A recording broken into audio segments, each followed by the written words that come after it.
Hello everyone, this is Subbarao Mopidevi, Aptitude faculty. Today topic is Ratio and Proportion Continuation in R.S. Agarwal. Question number 72. Y యొక్క వర్గానికి విలోమ నిష్పత్తిలో x చెల్లిస్తుంది.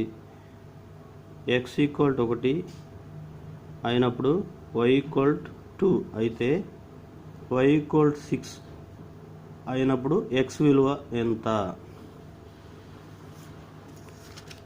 చూడండి, y యొక్క వర్గానికి విలోమ నిష్పత్తిలో x చెల్లిస్తుంది అంటే y యొక్క వర్గానికి స్క్వేరే కదా, దానికి విలోమ నిష్పత్తిలో x చెల్లిస్తుంది అంటే y square equal to 1/x or x equal to 1/y square. అంటే ఏంటి? దీనికి విలోమ నిష్పత్తి చూడండి, ఇటు ఎక్స్ని తీసుకొచ్చామనుకోండి, X into Y square equal to 1. ఇదేనా? అంతే కదా. ఆ రెండింటి లబ్ధం 1 అవ్వాలి. అంటే ఏంటి? రెండు యొక్క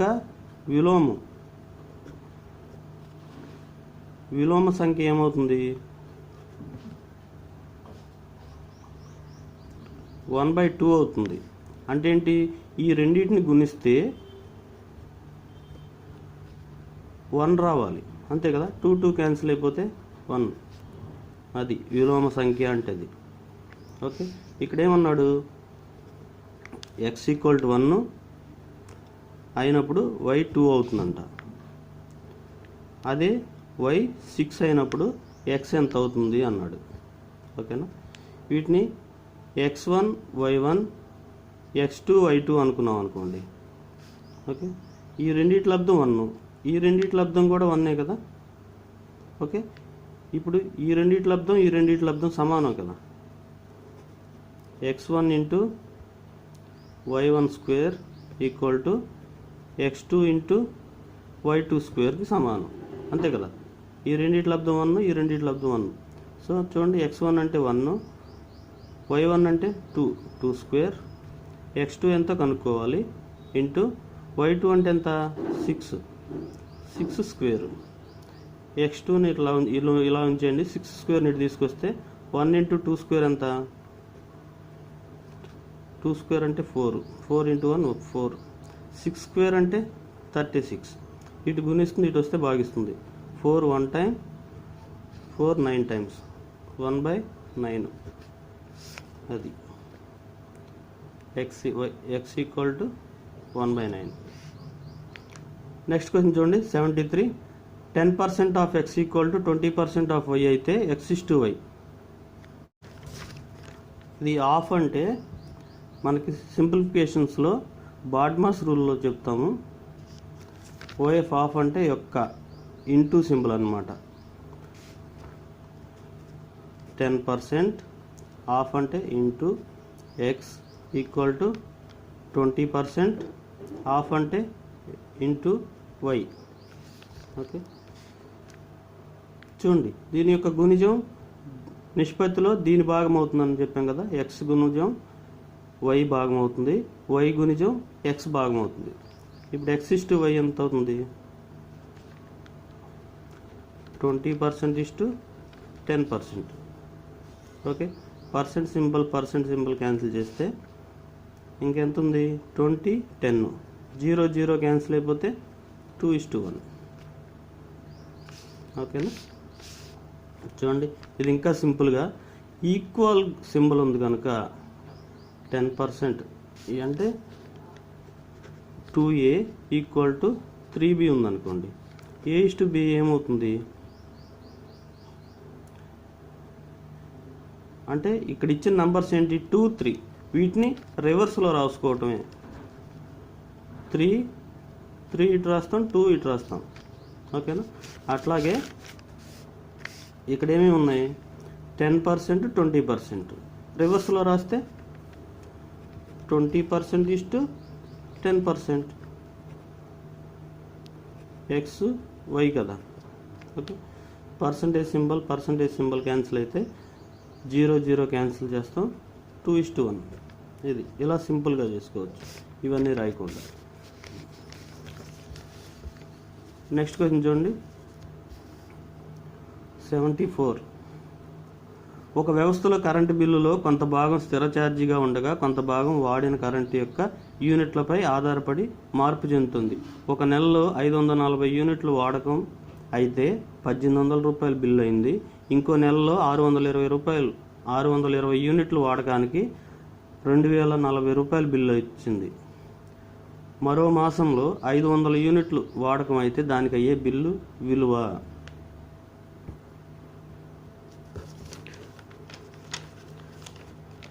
అంటే స్థిర ఛార్జ్ అనేది కొంత ఉంటుందంట.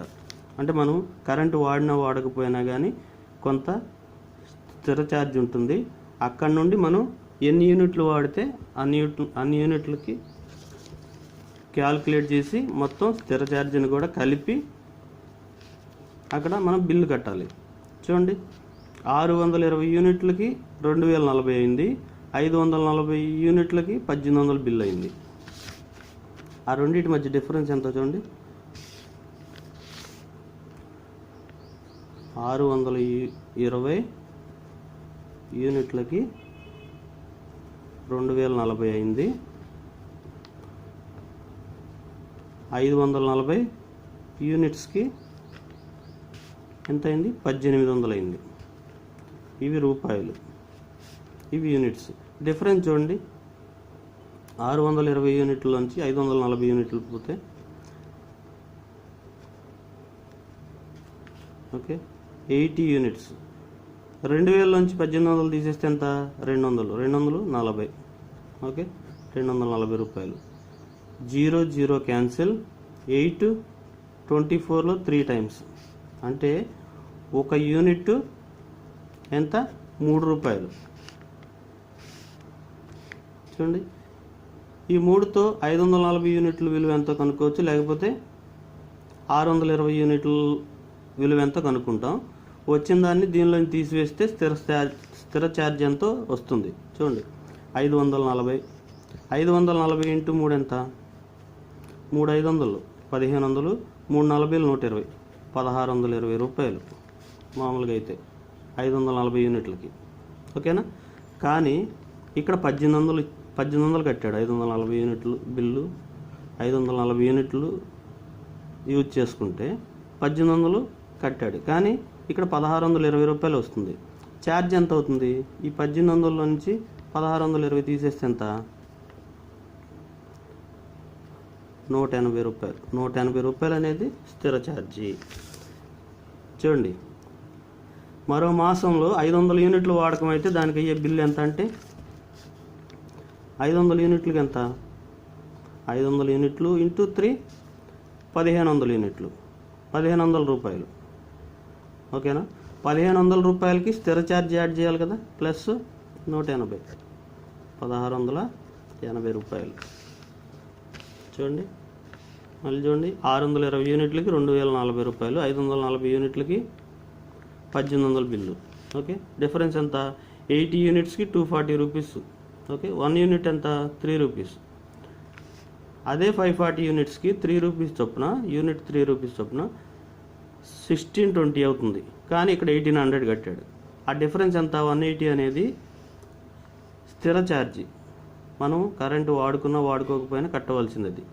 ఓకే, అయితే 500 యూనిట్లు వాడితే దానికి అయ్యే బిల్ ఎంత అన్నాడు. ఓకే, 500 యూనిట్లకి ఎంత? 1500. 1500 ప్లస్ ఈ 180 యాడ్ చేస్తే 1680. నెక్స్ట్ క్వశ్చన్ చూడండి, 75. ఏబీల ఆదాయాల నిష్పత్తి 5:4, వారి ఖర్చుల నిష్పత్తి 3:2. సంవత్సరం చివరిలో ప్రతివాడు 1600 రూపాయలు ఆదా చేస్తే ఏ ఆదాయం ఎంత? ఏబీలు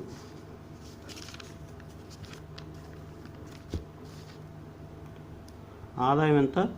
5:4, ఖర్చు 3:2. ఓకే, ఆదాయం, ఖర్చు. ఇప్పుడు ఆదాయంలోంచి ఖర్చు తీసేస్తేనే కదా ఎంత ఆదా చేసింది, పొదుపు చేసింది అనేది. ఇక్కడ 5 పార్ట్స్ 3 పార్ట్స్ ఉన్నాయి. 5 పార్ట్స్ ఆదాయం, 3 పార్ట్స్ ఖర్చు. డిఫరెన్స్ ఎంత 2 పార్ట్స్. ఇక్కడ 4 ఉంది, ఇక్కడ 2 ఉంది, డిఫరెన్స్ 2. అంటే రెండు భాగాలు ఆదా చేస్తున్నారు. 2 పార్ట్స్ ఎంత అన్నాడు, ఒక్కొక్కరు ఆదా చేసింది 1600 రూపాయలంట. అయితే ఏ యొక్క ఆదాయం ఎంత, ఏ ఎన్ని భాగాలు, 5 భాగాలు, 5 పార్ట్స్ ఎంత.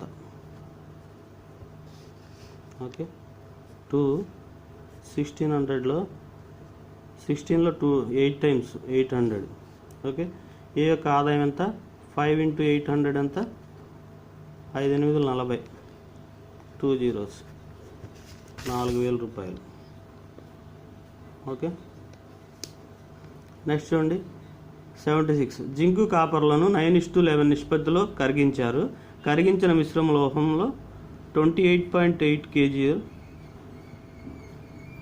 కేజీల జింకు వాడినట్లయితే మిశ్రమ బరువు ఎంత. ఇక్కడ జింక్ ఎంత, 9 పార్ట్స్. 9 పార్ట్స్ 28.8 కేజీ అయితే జింకు కాపరు 9, 11. ఓకే, 9 పార్ట్స్ 28.8 కేజీ అయితే మొత్తం మిశ్రమం ఎంత, 9 + 11 ఎంత, 20 పార్ట్స్ ఎంత. ఓకే,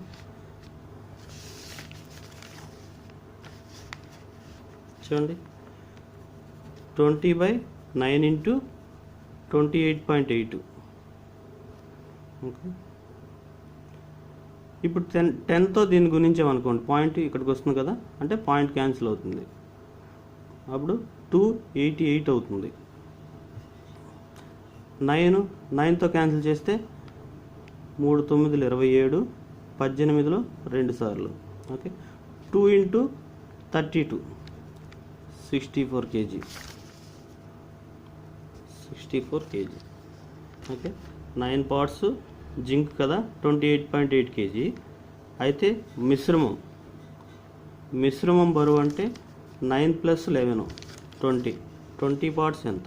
9 పార్ట్స్ 28.8 కేజీ అయితే 20/9, ఇక్కడ కూడా క్యాన్సిల్ చేసేయచ్చు. 9 3.2 టైమ్స్ 20 × 3.2 64 కేజీ.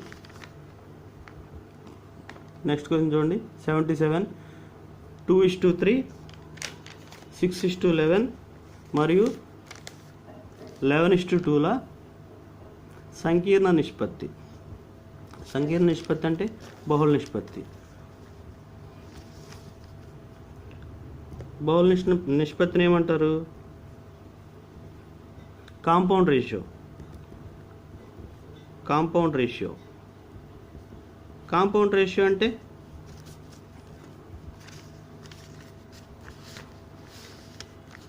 పూర్వపదాల లబ్ధం పరపదాల లబ్ధాల నిష్పత్తి. పూర్వపదం అంటే ఇక్కడ 2, ఇక్కడ 6, ఇక్కడ 11. 2 × 6 × 11 ఇష్టు పరపదాలు అంటే 3, 11, 2. 3 × 11 × 2. ఓకే, ఇటు 2 ఉంది, ఇటు 2 ఉంది, క్యాన్సిల్. ఇటు 11 క్యాన్సిల్.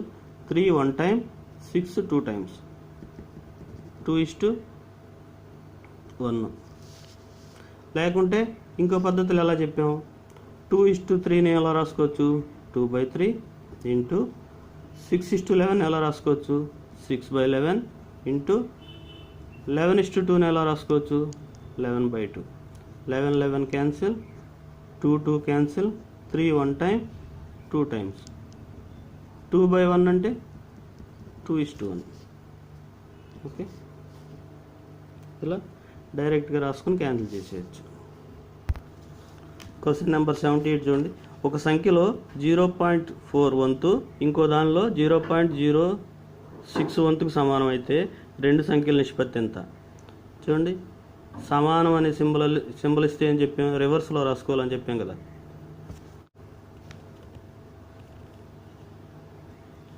అంటే ఒక సంఖ్యలో ఏ అనే సంఖ్యలో 0.4 వంతు ఇంకో సంఖ్యలో బి అనే సంఖ్యలో 0.06 వంతుకి సమానం అయితే అప్పుడు ఏం చెప్పాం, రివర్స్లో రాసుకోవాలని చెప్పాం కదా. A/B = 0.06 0.4. ఇప్పుడు ఇక్కడ పాయింట్లో ఉన్నాయి కదా, టూ సైడ్ 100తో గుణించామనుకోండి ఏమవుతుంది, ఇది 6 అవుతుంది, ఇక్కడ 40 అవుతుంది. Okay, 2 3 times, 2 20 times, 3:20. ఏం లేదు, డైరెక్ట్గా ఇలా ఉంది కదా, ఒక సంఖ్యలో 0.4 వంతు ఇంకో దానిలో 0.06 వంతుకు సమానం అంటే, సమానం అన్నాడంటే ఇది రివర్స్లో రాసుకోవటమే, 0.06:0.4. ఓకే, టూ సైడ్స్ 100తో మల్టిప్లై చేస్తే పాయింట్ ఇక్కడికి వస్తుంది, ఇక్కడ 0.440 అనే కదా పాయింట్ ఇక్కడికి వస్తుంది, 2 అంకెల తర్వాత 2 అంకెలు జరుగుతుంది కదా, 6:40. 3 2s are 20, 2s are 3:20.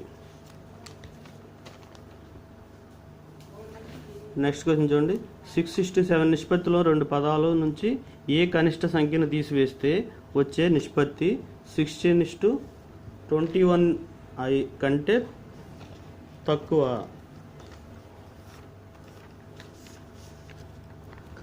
తీసివేయాల్సిన పదాన్ని ఎక్స్ అనుకున్నాం అనుకోండి, అంటే రేషియో ఎలా ఉంది, 6:7 కదా, అది ఎలా అవ్వాలి, 16:21 అవ్వాలి. అంటే ఇవి 6, ఇవి 7 అనుకోండి, అవి నెంబర్స్ అనుకోండి, రేషియోలో నెంబర్స్ అనుకుంటే 6లో నుంచి ఎక్స్ తీసివేయాలి, 7లో నుంచి ఎక్స్ తీసివేయాలి. ఆ నిష్పత్తి ఏమవుతుంది, 16:21, 16/21. క్రాస్ మల్టిప్లికేషన్ చేస్తే 6 × 21 ఎంత, 126 minus 21 × x 21x equal to, ఇటు క్రాస్ మల్టిప్లికేషన్ చేస్తే 7 × 16 112, 7 బదులు 70, 6 7 42 మైనస్ 16x. ఓకే, ఇది మైనస్ సింబల్ ఉంది కనుక అటు తీసుకెళ్ళండి, ఏమవుతుంది, plus 21x, plus 21x minus 16x ఎంత అవుతుంది, 5x ఈక్వల్ టు 112. ఇటు తీసుకొచ్చాం అనుకోండి, 126లోంచి 112 తీసివేస్తే 14. Okay, x equal to 14/5, 5 2 times 0.84 అంటే 40లో 8 టైమ్స్. ఓకే, x 2.8 వచ్చిందంటే అంటే దీనిలో నుంచి 2.8 తీసివేస్తే దీనికి సమానం అవుతుంది, కానీ ఏమన్నాడు, తీసివేస్తే వచ్చే సంఖ్య, వచ్చే నిష్పత్తి 16:21 కంటే తక్కువ అవుతుంది అన్నాడు. తక్కువ అవ్వాలంటే ఈ నెంబర్ కంటే పెద్ద నెంబర్ ఏముంది దగ్గరలో, 3నే కదా. 2.8 దేనికి దగ్గరలో ఉంది, 3కి దగ్గర ఉంది. So 3 answer. Question number 8 last వీడియోలో చెప్పుకున్నాం. క్వశ్చన్ నెంబర్ 81 చూడండి, క్రింది నిష్పత్తుల్లో ఏది గరిష్టము. వెరీ వెరీ ఇంపార్టెంట్ క్వశ్చన్ అండి ఇది, మనకు రీజనింగ్లో కూడా అడుగుతుంటాడు ఇలాంటి క్వశ్చన్. చూడండి, ఈ క్రింది నిష్పత్తుల్లో ఏది గరిష్టము. ఆప్షన్ ఏ చూడండి, 7/15. 0 భాగిస్తే ఏమవుతుంది చూడండి, ఎంత వస్తుందో, 0 పెట్టుకున్నాం, పాయింట్ ఇప్పుడు 70 అవుతుంది కదా, 70లో 15 ఎన్నిసార్లు పోతుంది, 4 15s are 60. ఒక అంకి వరకు అనుకున్నాం. చూడండి, ఇక్కడ 0 పాయింట్ పెట్టుకుని ఇక్కడ 0 ఉంచుకున్నాం కదా, 150లో 23 7s are ఎంత, 2 7 14, 140, 3 7 21 ఎక్కువైపోతుంది కనుక 6తో 6 23 120 138. ఓకే, దీనికంటే ఇది పెద్దది కదా. ఇక్కడ చూడండి 0.170, 170లో 25, 150లో 6 టైమ్స్, ఈ రెండు ఈక్వల్గా వచ్చినాయి కదా. తర్వాత ఈ నెంబర్ ఎంతో చూడండి, ఇది ఎంత వస్తుందో, పాయింట్ ఇక్కడ 0 ఉంచితే ఇది 29 కదా, 30 అనుకున్నాం అనుకోండి, 30 ఎన్నిసార్లు పోతుంది? 210లో 7 మూడులు కదా, 7 30లో 210. ఓకే, 30 అనుకుంటేనే 7 సార్లు పోతుంది. వీటిలో ఏది పెద్దది? ఇది పెద్దది. ఇలా చెక్ చేసుకుంటాం. లేకపోతే చూడండి, ఇప్పుడు ఈ రెండిట్లో ఏది పెద్దది అంటే 7/15, 15/23లో ఏది పెద్ద కనుక్కోవాలంటే క్రాస్ మల్టిప్లికేషన్ చేస్తే 7 × 23 ఎంత? 7 × 14, 7 × 3 21, 161 కదా. ఓకే, క్రాస్ మల్టిప్లికేషన్ చేస్తే దీని వాల్యూ ఇది. ఇటు నుంచి క్రాస్ మల్టిప్లికేషన్ చేస్తే ఈ లవంలో వచ్చేది దీని వాల్యూ అవుతుంది. 15² అంటే ఎంత? 225 కదా. ఈ రెండిట్లో ఏది పెద్దది? ఇది పెద్దది. అంటే ఈ రేషియో పెద్దది. ఈ రెండిట్లో ఏది పెద్దదో చూడాలి. చూడండి, ఇప్పుడు క్రాస్ మల్టిప్లికేషన్ చేస్తే 25 × 15 ఎంత? 10 25 250, 5 25 125, 375. Okay, 2317 sir. 2 17 34, 340, 3 17 51, 340, 391. ఈ రెండిట్లో ఏది పెద్దది? ఇది పెద్దది. సో ఈ భిన్నం పెద్దది, ఈ రేషియో. ఈ రెండింటి మధ్య పోలిస్తే చూడండి, 17 × 23. ఇక్కడ చూడండి, 25 × 21. 20 25 ఎంత? 500, 500 ఒక 25 25, 525. ఓకే, 29 × 17 ఎంత? 30 అనుకున్నాం అనుకోండి, 510 అవుతుంది. ఓకే, ఇది 30 అనుకుంటే 510 అవుతుంది. దీనికంటే తక్కువే కదా, అంటే 17 తీసివేయాలనుకోండి దీనిలోంచి, అయినా తక్కువ అవుతుంది కదా. సో ఇది పెద్దది. ఇలా చెక్ చేసుకుంటాం. ఓకేనా. క్రాస్ మల్టిప్లికేషన్ ఎలా చేస్తామంటే ఇక్కడ హారంతో ఇక్కడ లవంతో గుణిస్తాం. ఇక్కడ లవంలో ఉన్నదాని ఇది వాల్యూ అవుతుంది. ఇది ఇక్కడ హారంతో ఇక్కడ లవంతో గుణిస్తే వచ్చేది ఇక్కడ దీని వాల్యూ అవుతుంది. ఈ రెండిట్లో ఏది పెద్ద అదే ఆ రేషియోనే పెద్దది. ఓకేనా. ఇంకా సింపుల్గా చెప్పాలంటే చూడండి, ఈ రెండింటి మధ్య డిఫరెన్స్ ఎంత? 7 15 8, 15 23 8, 17 25 8, 21 29 8. ఓకే, డిఫరెన్స్ లవానికి హారానికి మధ్య డిఫరెన్స్ ఈక్వల్గా ఉంది. అంటే నిష్పత్తిలో భాగాల మధ్య డిఫరెన్స్ ఈక్వల్గా ఉందిగా.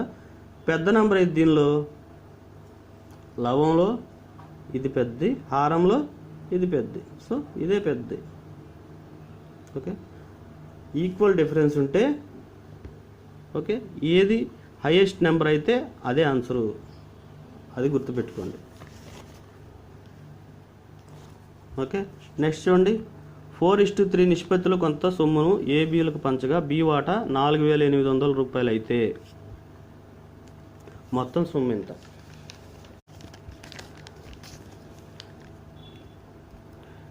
A:B 4:3. ఇప్పుడు బి వాటా అంట. బి వాటా ఎన్ని భాగాలు? ఇక్కడ 3 parts 4,800 అయితే మొత్తం ఎంత? 4 + 3 7 parts ఎంత?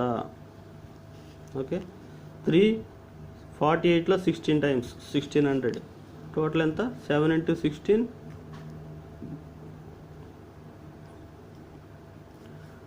7 × 16 11200. ఓకేనా, 11,200.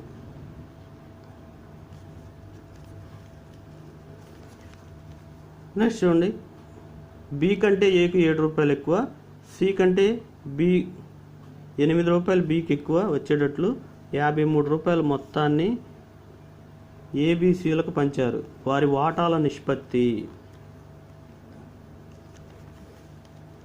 వాటాల నిష్పత్తి అంటే ఇప్పుడు చూడండి, ఏబిసి, సి ఎక్స్ అనుకుంటే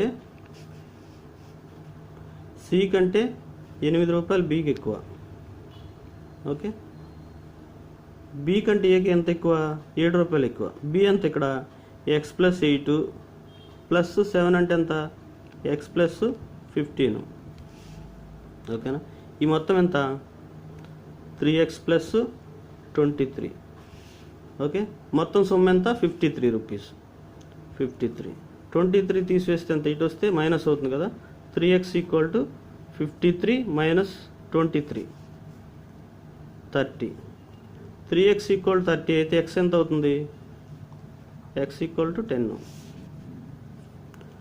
ఏం అడిగాడు? వారి వాటాల నిష్పత్తి. వాటాలు ఎంత అవుతాయి?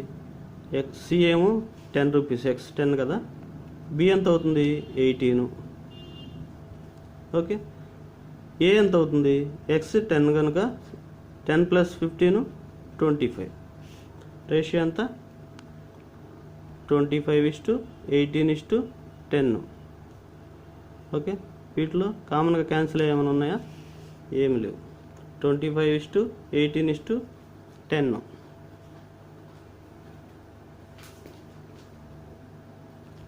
ఓకే,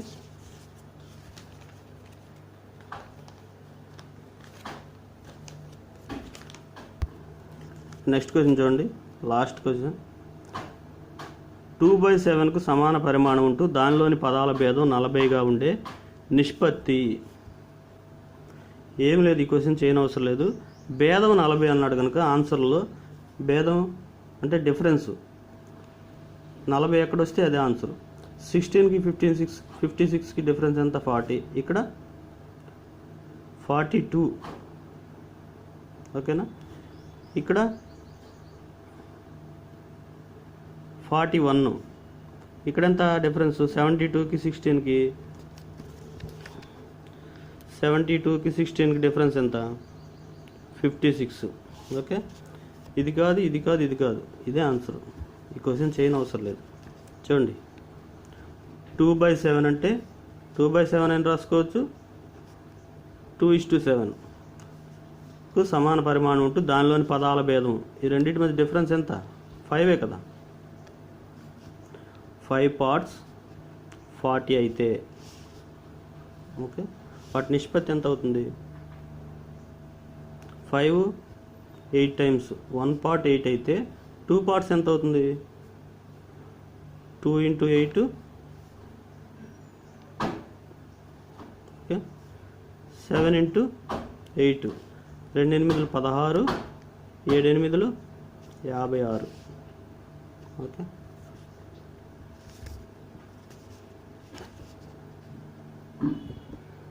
ఈ క్వశ్చన్ చేయకుండా డిఫరెన్స్ చూసుకుని ఆన్సర్ చేసేయచ్చు. Okay, thank you friends. నా వీడియోస్ కనుక మీకు నచ్చితే లైక్ చేయండి, కామెంట్ చేయండి, సబ్స్క్రైబ్ చేయండి, మీ ఫ్రెండ్స్కి షేర్ చేయండి. నెక్స్ట్ వేరే టాపిక్తో మళ్ళీ కలుద్దాం. Thank you very much.